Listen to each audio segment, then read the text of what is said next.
And good evening. This is Eureka John with Eureka Street Crypto Hub, broadcasting live from Leander, Texas. It is 8:28 at night. This is a really late night for me. I don't normally stay up this late. Normally I have the kids to bed, but this is a very, very special broadcast. Tonight I have Humpty Calderon with me from Ontology. He is the head of community at Ontology and the host of the DID Summit and Crypto Sapiens show on Bankless DAO. And I met Humpty through the Bankless DAO. I heard him interviewing a few people, and I loved his style, and I looked into Ontology, and I liked that project. And hey, here we are, on this show tonight. I just wanted to jump on and make this a special episode. And I even made a special little POAP for it. So if you're watching this show, or if you see the stream on YouTube, there's 100 POAPs made, so you can claim it, and I will hand deliver that POAP to you. Not that it's going to be worth anything. I mean, maybe one day, right? But you get to say that you were here and you saw it. So anyway, so yes, Ontology is a pretty interesting blockchain. I have not covered it yet on my show. I have not looked at it yet until just recently. And it's all about the ID, so it seems, right off the start, until you start digging and digging and digging and digging. And then it comes at you like a big freight ship. And you see all these possibilities and all this stuff going on there. So I'm going to have Humpty here tell me a little bit about Ontology. But first, tell me a little bit about how you got into Ontology. Hey, what's up? I'm pretty excited to be here. I know we've been talking about hosting this call for a few days now, so yeah, I think we have a lot to unpack here. Yeah, thanks for jumping on a little small fry show like me. I know you guys have some pretty big things going on. So. No, it's exciting. I love hearing just from everyone that has any interest in the space. It's so novel, it's so niche that to exclude people and limit the conversations you can have. I don't know. It's a bit closed-minded. So I'm always excited to jump on, regardless of the size of the show. Right on. In particular, we're talking about something that I'm extremely passionate about. So, as you said, head of community ontology. First of all, how I learned of the project. A couple of years back, I was working or developing this project. It was a cross-chain validator, so it ran nodes on multiple blockchains. Okay. And so it had a community that supported that. So basically, you delegated whatever token it was that you had for this validator, and then we rewarded you back in our own token.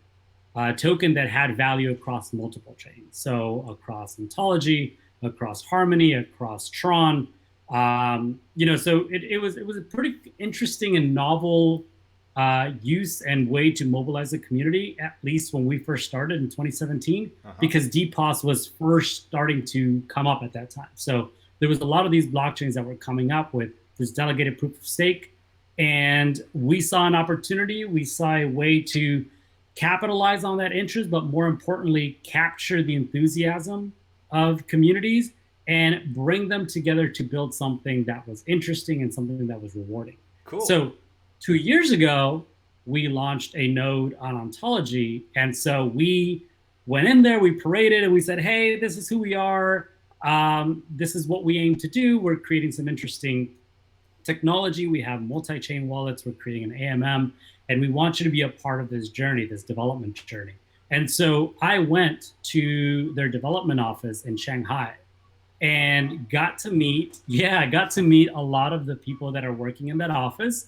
And so there was already a relationship there. Okay. And 2 years later, or earlier this year, I was looking for something new, some new challenges. Obviously, a lot has changed from 3 years ago. So I was looking into DeFi, I was looking into NFTs, and of course DAOs were just kind of a glimmer in someone's eye. And so I said, let's look at what some of these possibilities are. And Ontology reached out to me and they said, we love what you do. We hear you're interested in new challenges. Have you heard of decentralized identity?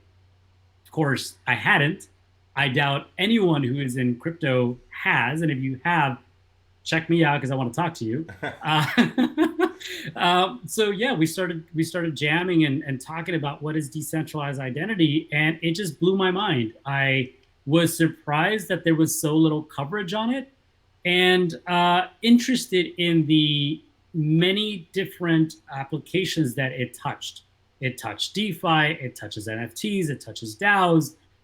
So the fact that it intersected with some of the things, a lot of the things that I found interesting, I said, let's do this. So they offered me to be a part of their team as a head of community, and I took it.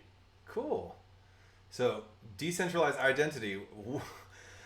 Uh, What is decentralized identity? It seems like, from I guess my guess is we get our identities like driver's license, passport, and everything from centralized entities, correct? And even our credit score and stuff like that. So how how can IDs get decentralized? How is that official? Sure, sure. So basically, decentralized identity just takes the concept of wallets to the next level. Okay. Right? So instead of just signing with a wallet, you can create your decentralized identity. This decentralized identity could also be linked to a wallet. So either you connect a wallet to your decentralized identity, or you just create a decentralized identity, and with these keys, you can also create a wallet. So there is an association, a relationship between the two. The interesting thing is that beyond just signing with a wallet and utilizing it, and it kind of just existing in that space to hold assets, right, or to sign smart contracts, you can actually start linking elements of your identity, what they call verifiable credentials. Okay. So these verifiable credentials can come in a number of different ways. It could be your bachelor's degree, your master's degree. These are all credentials that these institutions, centralized institutions, have given you, but they kind of exist in this area where unless you reach out to them and you say, hey, I want to have a copy of this, or send it to someone else, there really is no use beyond that. There is really no way to provably tell someone, hey, look, these are my credentials. This is what I've achieved, without necessitating an institution to approve that information being shared.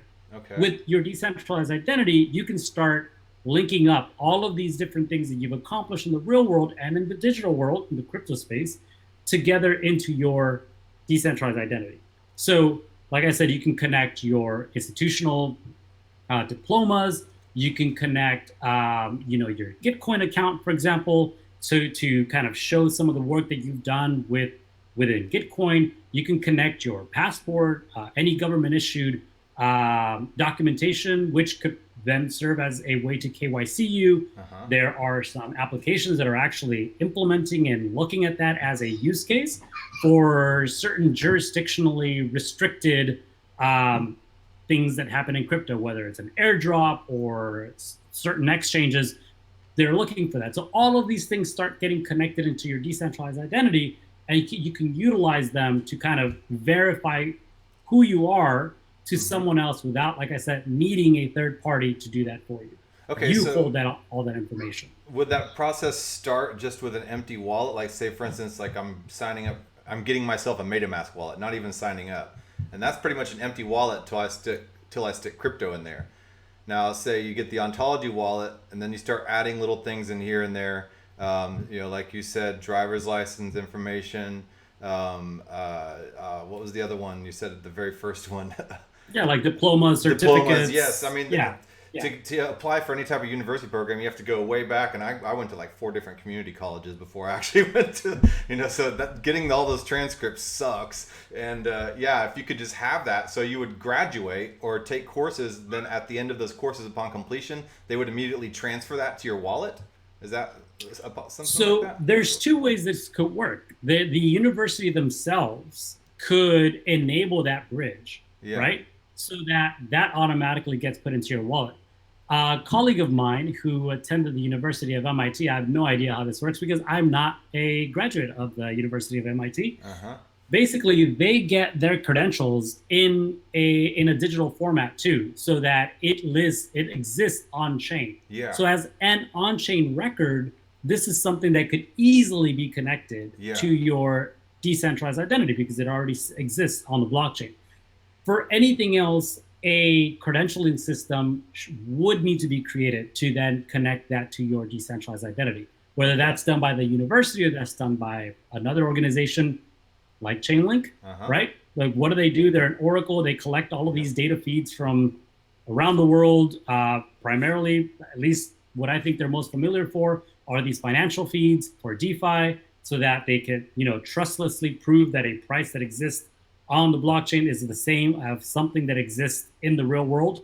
The same could be done. Chainlink could say, hey, look, we're going to take it upon ourselves to aggregate all this data, this real world information, and feed this into the blockchain. So when someone's trying to access this on chain and connect this to a decentralized identity, they can do so the same way right now a project can connect with Chainlink and say, I want to leverage the price feed data that you have in order to provide this to the people that are using our protocol. Okay. So it really can be done in several different ways. My vision or my goal of where things end up is that a project like Chainlink does it, because they've proven that they can keep things decentralized as well, where there isn't a single point of failure, where there's an issuer that if something were to happen, they can't verify or whatever that information. The way Chainlink does it, it's distributed, it's decentralized. I think it's the best way to go. And if you read their most recent white paper,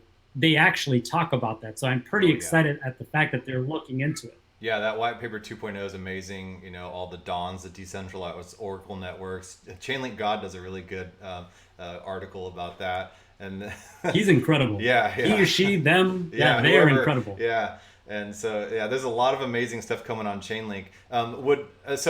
Does Ontology use Chainlink, or does Ontology have its own oracles? How does the data get on Ontology?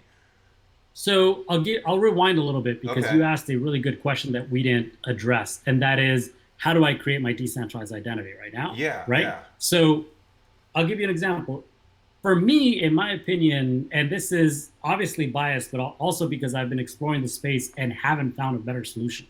The easiest way to create your decentralized identity, you download onto a wallet, whether it's on your phone, and then you create your decentralized identity as you're creating your wallet.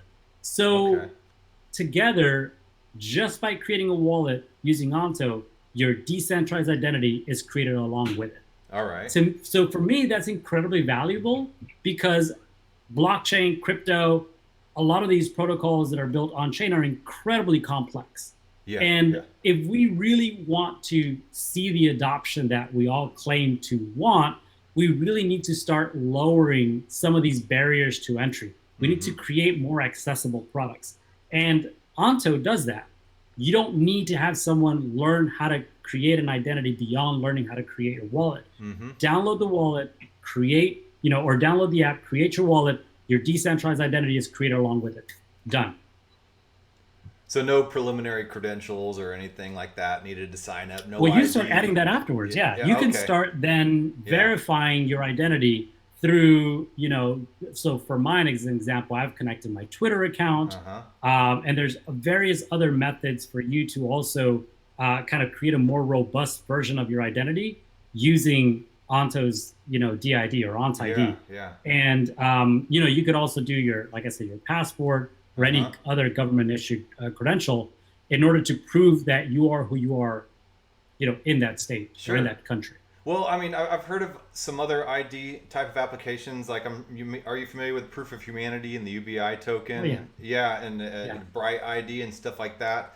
And I know that Proof of Humanity kind of does a little verification process to make sure that you are indeed human and stuff like. So is there any type of measures that this would take in kind of in that aspect, or how is that dealt with? So the one thing I'll tell you. Identity to begin with is one of the more complex subjects that exist, right? Because there is just so many different facets to identity.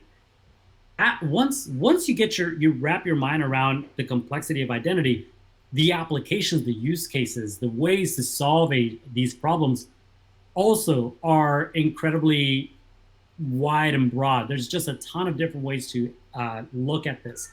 Bright ID, as you mentioned, and I'm very familiar with them because they're one of the first people that I reached out to and said, hey, I'm Humpty at a community ontology, starting this podcast, DID Summit. I'd love to have you come on and talk about what Bright ID is doing. Why? One, I really want to learn what Bright ID is, but two, I also want to see if there's where the intersection points are between Bright ID and Ontology's identity ecosystem.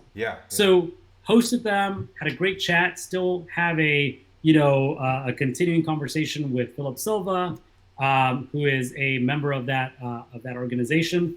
Of Bright ID DAO as well. So in terms of what they do, right, just to kind of get back to the topic, they take you download the wallet and then you join like a verification party. And in that verification party, everyone scans a QR code. So people can then say, I saw that other person on the other side. And then you have like three options. I think one is, I know this person very well, or I just met this person, or this person looks suspicious, right? So if it's like a deep fake, you could say this person looks suspicious. And the more people that do that, I assume it would reject you or something would happen. I don't know, because no one rejected me. They all knew that I was a real person. And since then, I've been kind of creating a more robust version of my identity by attending more of these verification parties and adding more people to my network, or the social graph that they call. So that's an interesting application because they're using this very social element, which again comes very naturally to most of us, I think. Where we connect with real people and suddenly you have a social network, right? All these people that you've connected to. Now, the challenge is finding meaning to this network. What can you do with this network? And so I think that's the next step that Bright ID is taking. It's okay, we have this huge, community that supports this project, that has downloaded Bright ID, that has, that has verified each other. What do we do with this? I think right now they're utilizing it for like airdrops and some other verification, including Gitcoin, which I think is doing some really awesome stuff in this space too. Proof of Humanity does it a little differently. They say upload a video of yourself, show up, your wallet address, and someone from the community that's already a part of this network will accept your application. Say you look human, you met all the parameters and all the requirements to prove that you're human. In terms of what Ontology's identity ecosystem is doing, they're basically setting the rails. That's the way I see it. They aren't necessarily saying, look, you need to prove that you are human. We are just providing you with a decentralized identity that then enables you to add value to that identity through the verification of who you are using social media, using KYC. A lot of these things incredibly difficult to fake.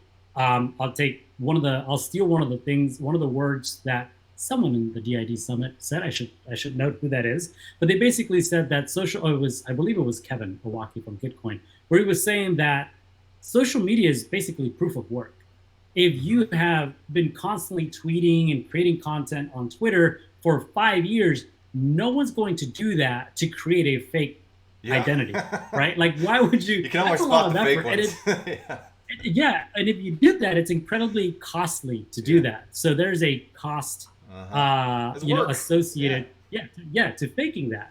So Ontology has created the rails, has developed the products for basically creating these complex relationships with decentralized identity. But more importantly, they've created products that support OntID, or Ontology's decentralized identity protocol. And one of those is OScore, right? Which is your self-sovereign credit score. And so why is that important? Well, DeFi right now is inaccessible to a lot of people. Why is that inaccessible? Because if you're trying to borrow assets, you normally have to put up twice the collateral in something else to borrow assets. So what that does is starts making these products or supporting the people that have big assets, whales, instead of making this accessible to everyone, which was the original vision of blockchain, crypto, and hopefully DeFi as well. So with OntID and with OScore, and through your reputation that you build on chain by utilizing these protocols, by being a responsible borrower not defaulting on loans that you take out, your credit score starts to go up, Mm-hmm. amongst other measurements or other metrics that O-score takes in to create that credit score. So with a good credit score, you now could potentially get under collateralized loans or higher rewards on some of these Okay. protocols that you participate in. If you check out Wing.finance, it's Yeah, the saw that. DeFi lending protocol that Uh-huh. Ontology created. There is a pool, in addition to a flash pool, which is cross-chain and multi-chain. In other words, allows cross-chain assets to be lent on the Ontology blockchain's version of Wing, but it's also multi-chain because you could use this protocol on Ontology, on Ethereum, and on OKX chain, Mm-hmm. right? So beyond that, it also has two additional pools. It has the inclusive pool and it has the any pool. The inclusive Mm. pool is what's interesting to me and relevant to this discussion because it's the pool that allows you to utilize your self-sovereign credit score to get these under collateralized loans. Okay, yeah. So you start out with fully collateralized like Aave and Compound and any other DeFi platform. Then the longer you're in, the higher your reputation score gets. Then you can start building up and getting into these inclusive pools. Now, let's say you completely royally screw up somehow, and you get like, yeah, you just basically you got to exit the system. Did you just have to start over, create a new wallet, and start from square one if that's what happens? I mean, or is there any record that follows somebody? Well, that's actually a good question because there are different schools of thought on this. And there are some that say, you should have one permanent or one identity that tracks everything and that holds you responsible regardless of your actions on chain, right? And if you choose to create a new wallet, I'm not incredibly familiar with a lot of those. One that I find interesting and I really want to learn more about is Teller. Yeah. What they're doing is they're actually bringing your real world credit score Oh, on chain. wow. Okay. And I'm You're curious, going into the meat I can't space. speak to this. Yeah. So I'm curious if that means that whatever you do on chain could potentially be brought back to the real world to affect your real Ah, world credit score. I don't know. I yeah. don't know how it works, but I find that concept interesting because it would truly hold someone accountable. Because Yeah. if you're coming in and aping in or rugging people or whatever, or all these terms that exist in Mm-hmm. DeFi, if you do something and damages your reputation, your Yeah. credit Yeah. score, and then that transcends the blockchain and comes and affects you in the real world, Mm-hmm. well, you'll probably think twice about that. I mean, So, there could be yeah, some geopolitical implications on it too, with different government structures and different ideologies and philosophies and cultures, and what they view as maybe bad and what would be a negative or a positive score. So, yeah, no idea. But I mean, at least for what Ontology is building now, it's building everything to with agency in mind to give you a choice. okay. One, you can create a wallet.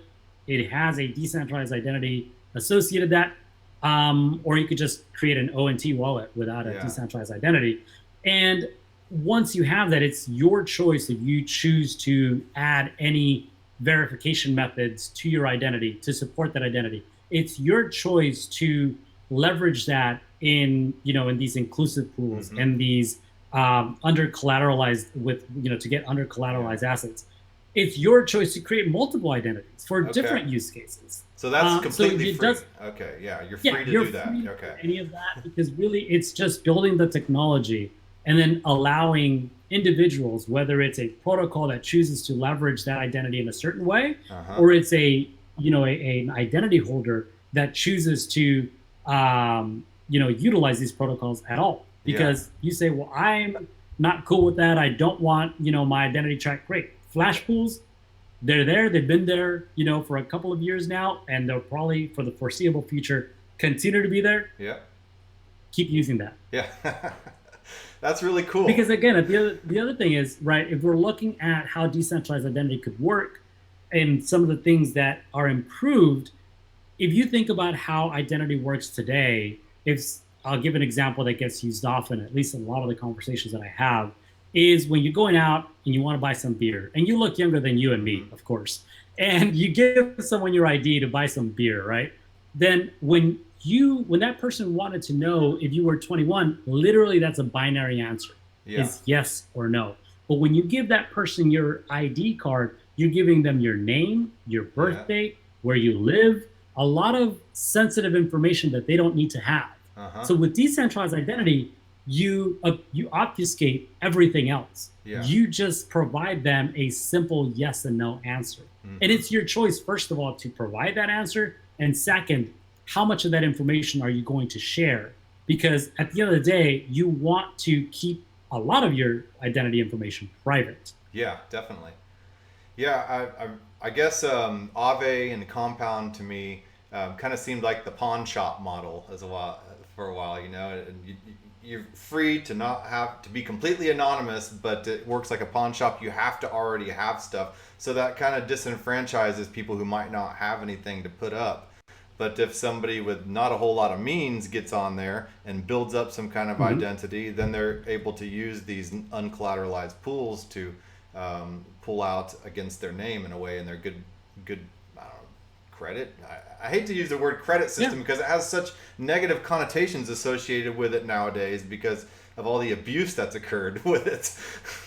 Well, it's interesting that you say that, because that is an extremely accurate picture of what credit systems look today, and also one of the reasons that I think it's most important to kind of reimagine and rebuild these systems, because credit systems are so obscure. You have no idea how your credit is built, right? You don't know who makes that decision. Like, what are some of the things that people use to create that credit score? The other thing is, you want to make a change to your credit score, good luck.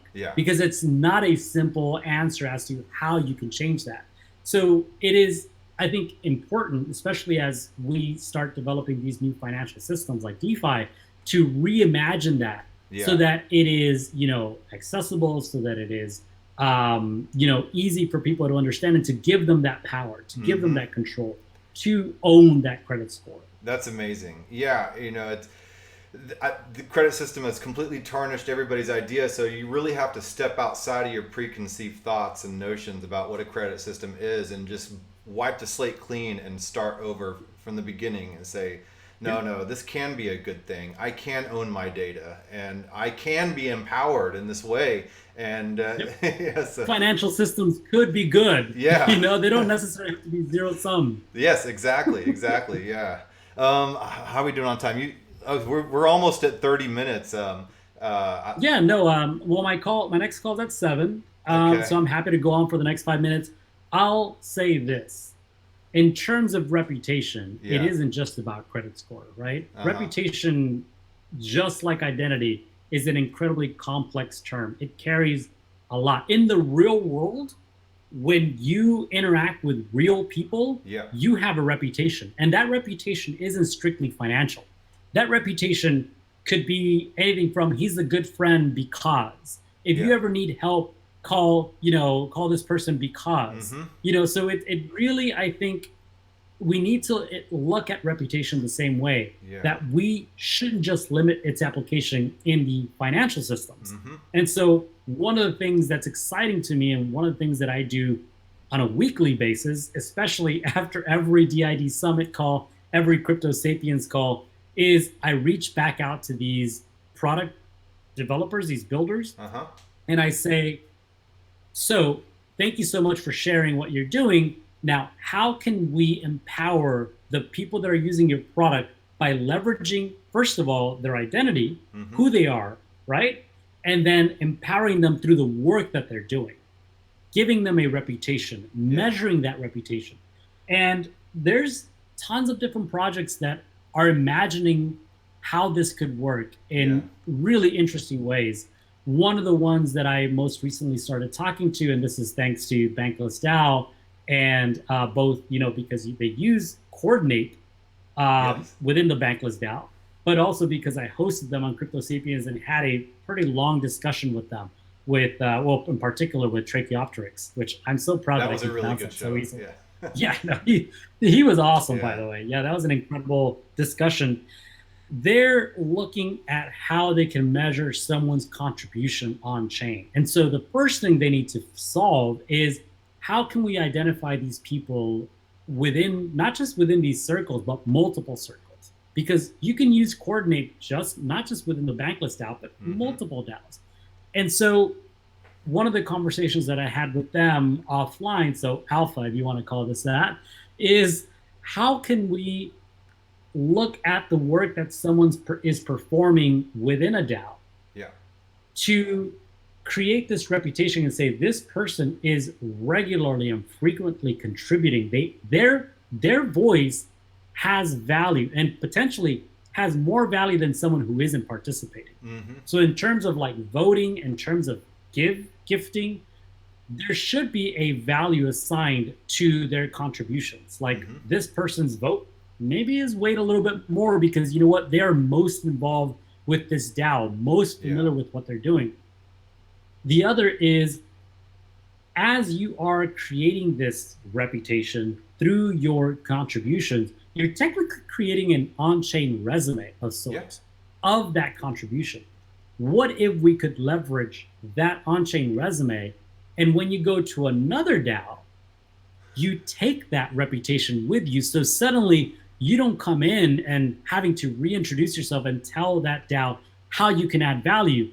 They know that already, and they actually want you to come to their DAO to add value. Wow. Yeah. You know, so it's not just quantitative. It's also keeps a village vibe going on in which people, it adds in the relational aspect, and people can see that, and it puts that relational aspect on record. So yeah, that's I need to chew on that for a while. But yes, coordinate is awesome. I usually do after every conversation that I have, just because there's so much information. You go, I never thought about that. Yeah. So I'm glad I gave you something to think about. Yeah, for sure. You know, I've talked about Coordinape on the show a couple times. I heard Eric Voorhees of Shapeshift talk about Coordinape, and then I've seen Coordinape in action on the Bankless DAO. And there's different ways you can do it. You can do, you know, for doling out income, you can do 50%, you know, top down, and then 50% Coordinape, or, you know, 100% Coordinape. Everybody, you're giving each other. There's so many ways you can do this stuff. It's incredible. But back to Ontology anyway. Ontology, man, I'm running out of time. I wanted to grill you about Saga and Wing and O-Score. I mean, we did talk about O-Score some, but there's so much that Ontology is doing and building on it besides just IDs. You know, and it's allowing corporations to keep their private blockchains as well, and to be able to communicate back and forth to each other, and using the security of the Ontology blockchain. I mean, it goes so deep, but I guess you're just going to have to tell people to search for themselves. It's a pretty big ecosystem, right? Yeah. And I think that's one of the incredible things about Ontology, is that for 3 years since the launch of their mainnet, and actually a little bit before that, before they launched their mainnet, they have just been building nonstop, and they've been focused, and they've had the same line from the very beginning. It's not as if they're switching up into something that's new and fancy and cool in order to kind of capture that market. They're focused. They've been on decentralized identity since the beginning. They're part of different organizations, you know, that are creating this technology even before it gets standardized. So they are like members of the DIF, which is the Decentralized Identity Foundation, together with companies like Microsoft, developing these standards that then get utilized across, you know, traditional technology space, in this novel blockchain public space, you know, and protocols like DeFi. So yeah, I mean, it's really exciting. It's one of the reasons why I am thrilled to be a part of their team, to be able to share, you know, what Ontology is building to try to make this really complex ecosystem more accessible. So if anybody is looking to learn more, certainly feel free to go to ont.io, but I would make one recommendation: go all the way to the bottom, check out the Discord link, because that's where I'm at nearly five days a week, 24 hours a day. Okay. And team members of mine are also there. And what we do is we just take questions. Tomorrow, as an example, which is Thursdays, we host our community calls. Okay. So during the community calls, it's just everyone gets together. You have any questions, I'm there. Any questions that I can answer, I'll answer them on the spot. Anything I can't, I take directly to the team, bring it back out to them. So yeah, it's a really cool platform for connecting with the community, and then to kind of get feedback and improve the product as well. Okay, so I have the Ontology page. I scrolled all the way to the bottom. There's a Discord link, and click and join the Discord. Look for Humpty Calderon or Humpty, and Yeah, or find me on Twitter. or yeah, yeah. At Humpty Calderon. I'm I mean, there 24/7. I'm gonna at you when I post this up on Twitter. So yeah. Please do. Yes, so definitely check out Ontology. Talk to Humpty. As you can see, he's extremely approachable and friendly, and super willing to answer any questions you have. And yeah, so I hope you guys enjoyed this, and thank you so much again for coming on my little show. And hopefully we can all grow together. So. Yeah, I'm thrilled, man. Call me up anytime. We'll do it again. Okay, take care. Bye. Bye. Wow. That was an amazing interview. Thank you guys for listening. Thanks, Effect Chen. I see you on here on the Theta stream. He's also a member of the Bankless DAO. And yes, so hope you enjoyed that show, and I enjoyed my evening. And I will post this up on YouTube and Odyssey and BitChute.